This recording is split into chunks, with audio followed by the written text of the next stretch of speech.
Hola, buenas chicos y chicas. Vamos a ver el tema de juego en los flancos del libro Estrategia de ajedrez para niños en caso de estrategia general. Bueno, aquí tenemos un ejemplo de esto de jugar a los flancos. Vamos a verlo. Aquí el blanco juega caballo de D a F3, lo cual es una buena jugada. Aumentando un poco, bueno, protegiendo más el caballo central. Tras C por D4, E por D4. Y tras caballo F6, caballo G5. Y bueno, ahora aquí el negro nos hará H6, pero con esta disposición, bueno, nosotros intentaremos seguir atacando, ¿no? E intentar atacar a ese rey. Es un ataque en el flanco, también es un ataque al enroque del adversario. Vamos a ver el siguiente ejemplo. Juegan los flancos. Aquí, bueno, estamos en una posición, bueno, la segunda parte de esa posición, ¿no? Una continuación. Aquí el blanco juega torre G3 y tras G6, intentando evitar que entre, ¿no? Como se ve, ¿no? G6. Vendría este H5, ¿veis? Una ruptura como las que hemos visto. Caballo por H5 es mala y ahora veréis el por qué. Porque aquí está este sacrificio que hace el blanco con dama por H5. Tras G por H5, caballo de G por F7 y si os fijáis el negro ya está pez, ¿no? No tiene ninguna casilla donde ir. Tras alfil G5, torre por y sería mate. Veamos el siguiente ejemplo de juego a los flancos. En este caso es una partida entre Anand y Carlsen en Stavanger en el 2015 y aquí, bueno, otra vez este tipo de posiciones de una apertura española con centro retenido, donde el caballo, como veis, de PB1 pasa de 2, de ahí a F1, como se puede ver, y tras G6, en este caso optan por H3 primero, alfil B7 y ahora sí caballo G3. Alguien puede pensar, hombre, mejor caballo 3, bueno, las dos son jugables en este momento, ¿no? Caballo B8, perdón, sí, caballo B8, y tras la ruptura central con D4, caballo BD7, se recoloca ese caballo. A4, una ruptura en el flanco de dama, ¿no? Atacando la cadena de peones en la punta. Y tras C5 llegamos al típico centro de la apertura española, que es súper flexible. En este caso prefieren las blancas cerrar inmediatamente con D5. C4, aquí el negro se procura algunas casillas fuertes, ¿no? Y un paso bueno para su caballo. Tras alfil G5, clavando al caballo. Alfil G7 lo sobreprotege, ¿no? Lo defiende y además coloca bien a su alfil. Y tras dama de 2, torre B8. Caballo H2, recoloca el caballo para presionar más al caballo de F6. Tras alfil C8, caballo G4, ¿no? Otra pieza presionando a ese caballo de F6, como podéis ver. Hacen caballo C5, buscando casillas fuertes y adentrarse en el flanco de dama del blanco. Tras caballo H6, alfil por H6, alfil por H6, y aquí pues ese alfil instalado en el flanco de rey es muy fuerte, ¿no? Para las blancas. También podría ser que después de caballo H6 hiciesen rey F8, pero bueno, tras A por B5, A por B5, torre 3, aumentaría la presión con un torre F3, ¿no? Y bueno, hasta aquí este ejemplo. Vamos a ver el siguiente, de juego los flancos. Aquí estamos en la segunda parte de este ejemplo, ¿no? De alguna forma, o en otra parte de este ejemplo, y vamos a ver cómo continúa. El blanco continúa con dama de 1. La idea es traspasar a su torre, meterla en F2. Si hiciese dama por D3, el problema es que viene dama B6 y, bueno, pues el negro consigue activar sus piezas, igual incluso, pues, bueno, hacer una enfilada. Bueno, veis que hay varias opciones de ataque, ¿no? Y de activar sus piezas desde el flanco de dama. Con dama de 1, en cambio, eso nos lo posibilita. No le da ese tiempo el blanco. Torre 7, intentando defender el enroque, y tras torre de F2, torre F7. Dama por D3, ahora sí. Tras caballo C5, molestando a la dama, dama F3. En este caso, triplica piezas pesadas en la columna F. Alfil A6 molestando a la torre y en este caso dama G4 es una muy buena jugada. ¿Qué pasaría si aquí hiciesen la jugada alfil-por, ¿no? Que muchos os lo preguntaréis. Pero bueno, por aquí tenéis, el blanco está ya ganando con una simple jugada como f por g6. Si dijera, bueno, yo me lo como, el problema es que con dama aquí o pierde o nos regala una torre o se deja el mate, ¿no? Si torre g7, dama por g7, yo creo que es bastante evidente. Y si rey h8, pues dama f7. Y aquí cuidadín porque puede llegar a venir un mate, ¿no? O sea que la ventaja blanca es súper determinante. Por eso, después de este alfil a6, dama g4, el negro, que también es un jugador buenísimo, ¿no? Evidentemente, que es un jugador de la élite. En este caso, era Carlsen, el campeón del mundo actual, es decir, que muy claro, y creo que en aquella época ya lo era.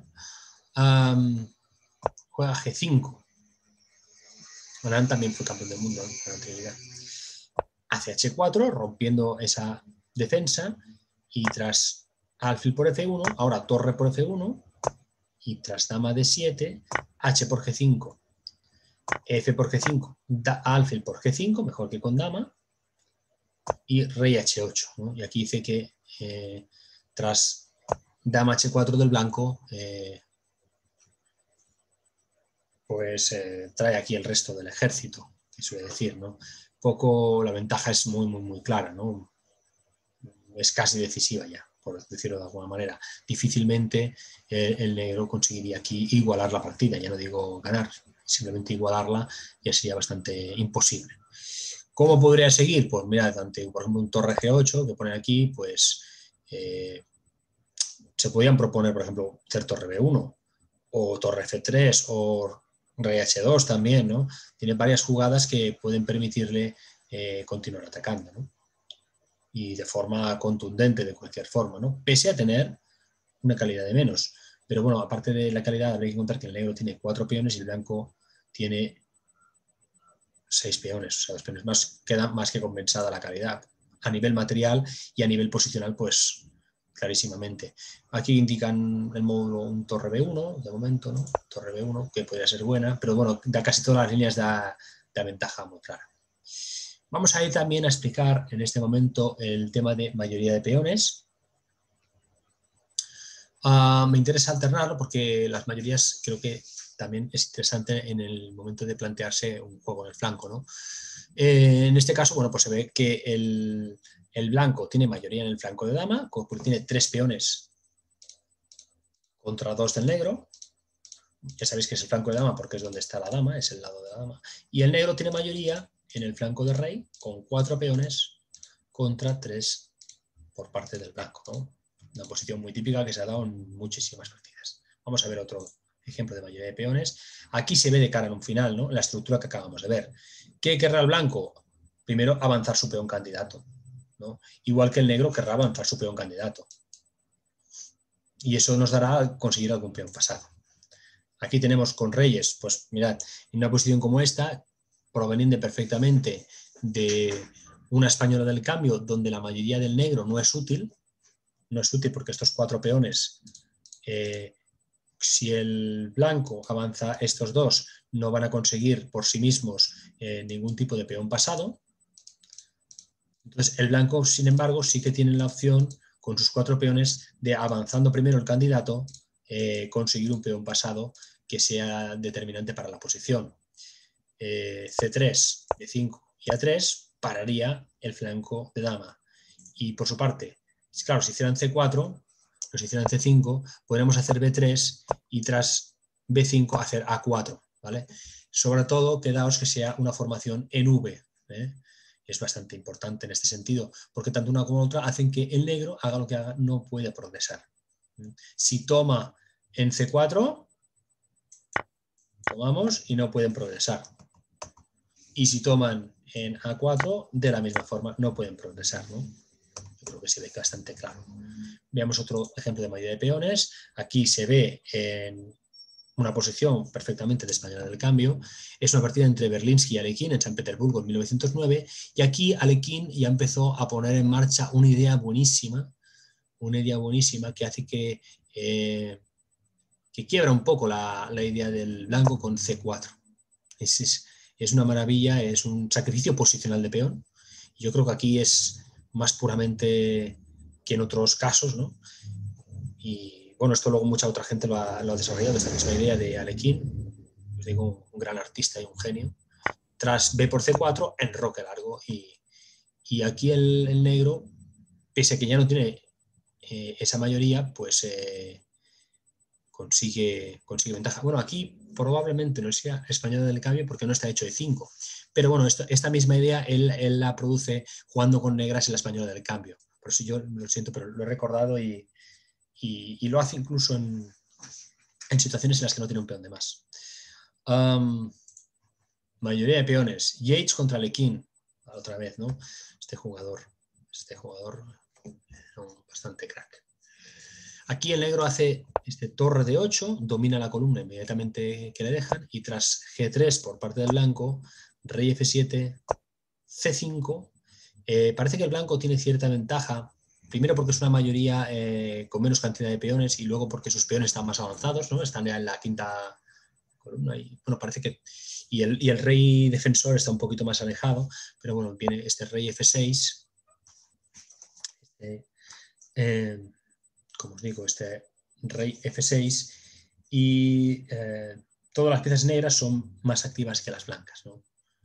Bueno, ha conseguido aquí un tema de actividad relacionado con esto de la mayoría, aunque no se vea la efectividad de la mayoría en este caso, ¿no? ¿Por qué vemos la actividad? Pues porque la torre negra en comparación con la torre blanca está en una columna abierta, porque el alfil está más activo y el alfil negro está más activo y tiene mejores casillas, y porque el rey está más centralizado. Estas son las tres. No hay más, ¿no? Estas son las tres explicaciones. En cuanto a otro ejemplo de mayoría de peones, muy similar al tema anterior, ahora aquí el blanco se lanza a generar un peón pasado con C6. Y tras B por C6 comete el error de comer con la torre. Mucho mejor hacer B por C6, donde ya directamente se consigue un peón pasado. Por más que quede aislado, es lo de menos, pero ese peón por sí mismo ya es muy importante, ¿no? Al comer con torre por C6, un pequeño error, porque tras alfil E6, alfil D1, torre B1, la torre molesta al rey, rey D4, la torre se viene para atrás. Queda también un peón pasado por parte del negro, porque ha hecho efectiva esa mayoría, torre C6, y con alfil C4, torre aquí, y aquí el blanco está un poco perdido, ¿no? De hecho, está perdiendo ya directamente, porque viene en cualquier momento ese peón. Viene ese peón en cualquier momento a molestar y a conseguir coronar. Y bueno, lo tiene muy complicado en este caso, ¿no? Para conseguir otro peón pasado al blanco necesitaría muchas jugadas, necesitaría 1, 2 y luego 3, para que ese peón llegue a tener la misma importancia que este le costaría, ¿no? Aquí el negro está ganando absolutamente. Y bueno, hasta aquí el tema de la mayoría de peones, espero que os haya gustado. Bueno, recuerdo que la mayoría de peones enlazado con juega a los flancos, hemos hecho juega a los flancos y mayoría de peones, espero que os haya gustado.